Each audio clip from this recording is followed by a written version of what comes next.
All right, welcome back to another Board Drill Quick Hit. As usual, I'm your host, Kyle. With me is my co-host, Matt. For some reason, wearing an orange shirt tonight. I know why, but it's orange and green, never great colors together. Matt, tonight, we're going to talk a little bit about UC Davis again, their offense. They had another unique thing. Now, I've seen this out of multiple teams, but we got a really good cut up from UC Davis. So they're going to, we'll talk about it a little bit as I share the screen here.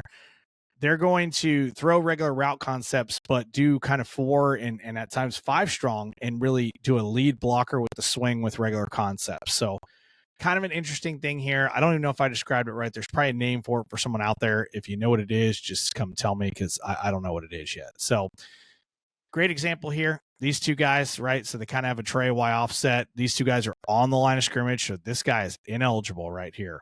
So we're going to motion the running or the wide receiver from the far side all the way across.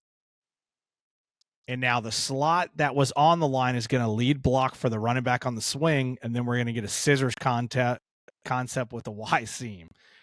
It's pretty disgusting concept. Again, this is something that just absolutely fractures a coverage if you can't roll it right. And a prime example is the backside corner. If you look at him, he's going to be covering nobody here. I mean, he's not even sure what's going on. They're pretty set up well, even to throw the swing. Yep. I mean, that linebacker has to come across that blocker. Yeah, he's at an advantage already. And then that's impressive. I can't get my eyes off that. I know. So here's the other fitter on that, on the swing. This is the real fitter, right? He's the flat player. So you're going to see he's actually going to push out with the guy, right, that's going to catch the touchdown and then realize, hey, I have to support the flat. So he's going to let it go. And now look at that window that's opened up right here. Right. And that's kind of like that deeper curl window. But again, with a corner and quarters, and he's playing really soft. You get kind of that poster in breaker and boom. Really great throw. This is a great timing on the throw. I mean, if you watch him throw this ball, I mean, he throws it right now. I mean, that guy hasn't even broke yet. So great job by the quarterback and wide receiver being on the same page. Go back this again, concept, Coach. This is all right. Go ahead. I mean, watch the outside receiver. Watch his route. He is attacking the outside shoulder of the safety. It's like they know it's coming, so that corner gets wide. He is attacking through him to clear it for that inside post. That guy working outside, getting around, working like a bender route back up inside. This reminds me, who was the coach in Arkansas that always onside kicked? The guy from Pulaski Academy. Name? No. Yeah, Pulaski Academy. We played Pulaski Academy back in 2013, and they ran routes like this where there were receivers releasing straight downfield at the safety, pretty much occupying or blocking the safety with a bender back up underneath. That's what it reminds me of, what he did at Pulaski with his offense. But I love the additional swing screen down here. That's awesome. And I think the other thing is the making the guy who's leading for the screen the slot wide receiver here. He ends up being the third guy, at some point. But right, this just messes. It's identifying eligible guys quickly and figuring out who we need to cover, and that puts a big strain on the defense. And just like you said, right, the guy who catches a touchdown, right, this is, if I'm a corner, and I played it for years, I'm thinking wheel, it's cool, I'm over top the wheel, I'm good. Oh, crap, right? Like, that's the feeling is, oh, man, he turned it into a bender. And then when the quarterback throws with timing like this, it's a tough one. And what do you teach? I don't know what outside linebacker, strong safety up here on number 2. What do you teach him when he sees a wheel route? He's working out, pushing it out. And then covering up underneath, right? He does a good job there. Yeah. It's just a great play design here, and the quarterback knows what he's looking for. I think it's just a 2 read because I mean the tight end or the wing, he's occupying the backside safety. Watch, he's running straight at him. He knows where he's going. Yeah, he's got a good feel for it. So the outside receiver, he doesn't even turn his head. He's not interested in catching this ball. All right, that's so great. Now, love it. All right, we got motion to what I'm just going to call 5 strong in that last one. Now we get 2x2 orbit motion. The orbit guy is going to be the lead blocker now. So what I love about this is that they assign almost a different dude to the lead block every time. So this time the orbit guy is going to be your lead blocker. And here we go, right? We get kind of a scissors concept with the orbit as the lead blocker. All right, he's going to let it go, and there's a heck of a catch by this kid. He does catch it. So, I mean, but again, the strain of what, and they're in cover one here, so you feel actually a little better about cover one, right? Hey, we're leveraged on all of our guys. We feel pretty good about this. And still, again, right, it's cover one. We know the scissors is going to break open. He beat his guy. Boom, there it is. Yep. Love it. I love that. Really, and again, action with it. Talk about this quarterback. I like this kid. I don't know how good he is, but boy, he'll sit in there and throw a football. Watch it. Yeah, it's hard to see at that angle. Is he returning or did he get drafted? I don't know. I think he's returning. I'm not sure though. All right, so this time, here we go. Now we have the Y in motion, who's like the escort motion again, leading for the back, right? And now they're going to throw like a little nice snag look off it, which I really like this here, because now it becomes your kind of 2-read snag flat here, right? It's real simple. And you can see the second guy has basically overrun the snag, right? Both of these guys are working out. Real simple answer, throw the snag right now. Bang.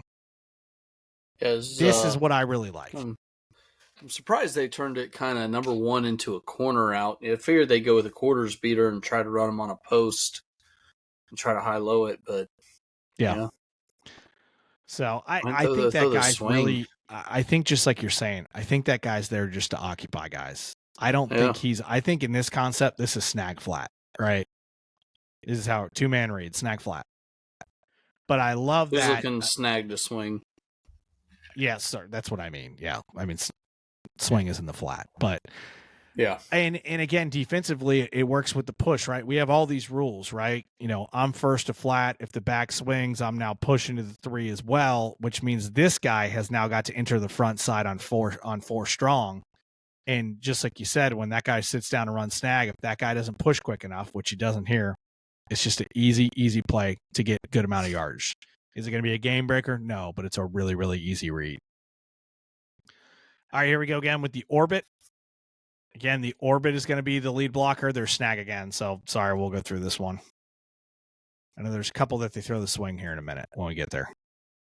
So this time inline, he's going to be the wing, but the Y off is now going to be the blocker for it.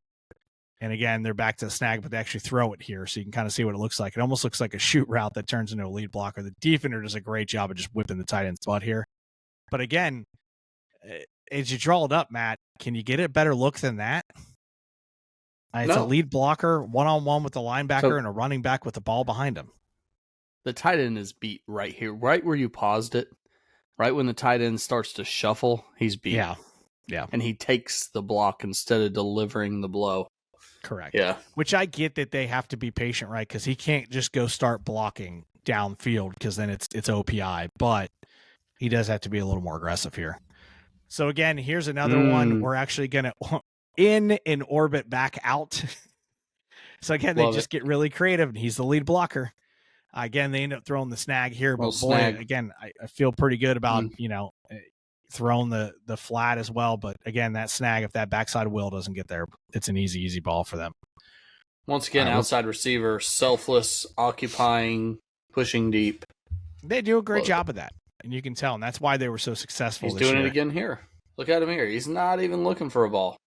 He doesn't even turn back for it. He knows it's not to him. And here we go. And this time they do a great job again. I told you that kid is very good running back there, man. There's a reason why he got drafted. So, and again, here it is, the swing, right? They get the block, and really they don't even have the numbers here. But again, they get that block and they get a good athlete in space. A lot of you high school guys, getting athletes in space is where it's at. And then he makes a guy miss, and it goes from being a 5-yard gain to a 10-yard gain real quick with a nice hurdle here. I'm sure no one wants to show their high school kids that, but yeah.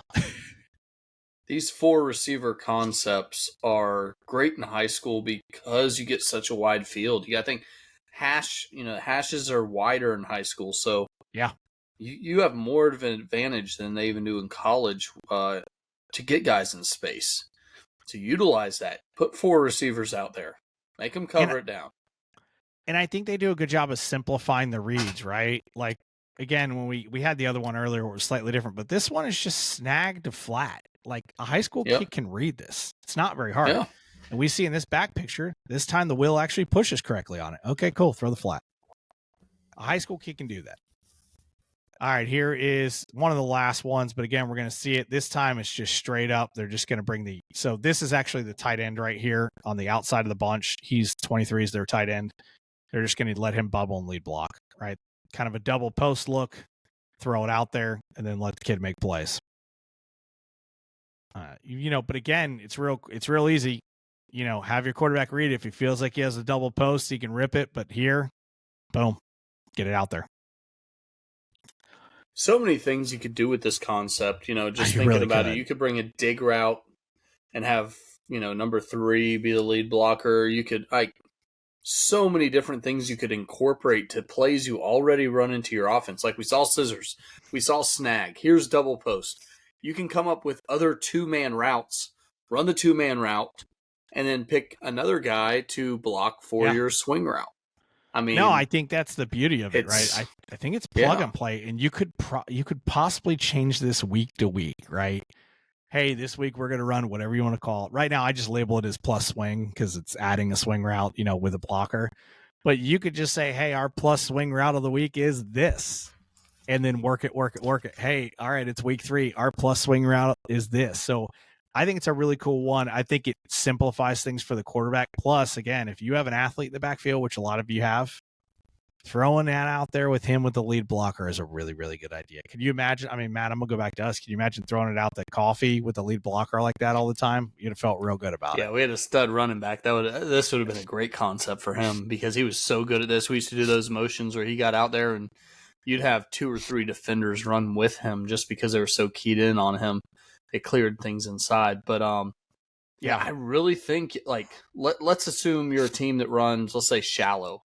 Okay, where you have the post dig and you bring the shallow from the backside. So instead of bringing the shallow from the backside, run the swing, give them a lead blocker. That's your shallow now, and run post dig from the first 2 receivers. So it's easily incorporated into an offense, and I really like that. I think that's a great concept that coaches could use to gain an advantage. And again, this isn't something that's just UC Davis. I've seen plenty of people do this, right? I think Arizona State did it as well with the Scattaboo kid and some other people, but UC Davis was the first one that, I was able to grab 8, 9, 10 plays of them doing it. So they were definitely, it's a part of their offense. And, I really think it's good. Again, you see things that colleges do and it's cool, but I think this is one that's cool that you can incorporate at the high school level. I don't think it's a high intensity install, meaning that, it's really expensive. And then, too, it's I'm just being a DC here. That's kind of nightmare fuel. You getting your running back out into the flat with a lead blocker, and maybe I only get one guy pushed out there. Like, yikes. I don't like that one bit. So, really cool concept. I got to say this. I used to love to run switch. So, if you had 3 receivers out there and you run switch with 1 and 3 and have 2 block on you're getting a block, and then behind the block, you're running the wheel off his butt. You could do so many things with this. Or if you do exactly what they did against San Diego, number 2 can be covered, motion the other guy across, let it, so you can do all kinds of stuff. Let that happen.